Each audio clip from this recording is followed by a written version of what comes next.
मैंने आपको बताया था कि ये आर्निका से मिलती जुलती है ना, इसके खून का बाहर निकलना, इसके सारे जिस्म में दर्दें और दर्दों का आहिस्ता आहिस्ता आना, ये इसकी खास अलामत है। लेकिन दर्द छोड़ती अचानक है।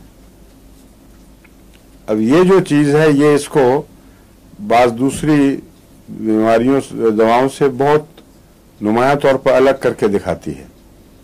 शक्ल इसकी वो दिखाई दे रही थी जिससे ब्रेक डाउन हो गया है और इंसानी जिस्म गोया कि हर पहलू से काम करना छोड़ बैठा है, यूं लगता है। इतनी खतरनाक शक्लें दिखाई देती हैं चेहरे। लेकिन ऐसी बीमारियां अचानक छोड़ा नहीं करती, वो जरूर लंबा असर दिखाया करती हैं। तो मालूम होता है कि एसिड सल्फ की ज्यादती से जो बीमारियां बहुत खतरनाक और देर पा दिखाई देती हैं, वो होती देर पा नहीं है, वो सतही असरात हैं। अगर ठीक हो जाए तो फिर एकदम बगैर बदअसर छोड़े ठीक हो जाती है। इसलिए ये पहलू इसका पहचानने के लिए बहुत जरूरी है।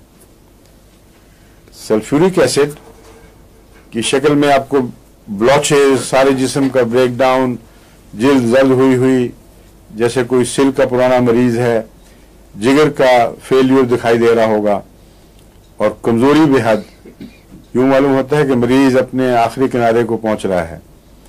लेकिन जब ये ठीक हो तो एकदम ठीक होता है और कोई बदअसर बाकी नहीं रहता।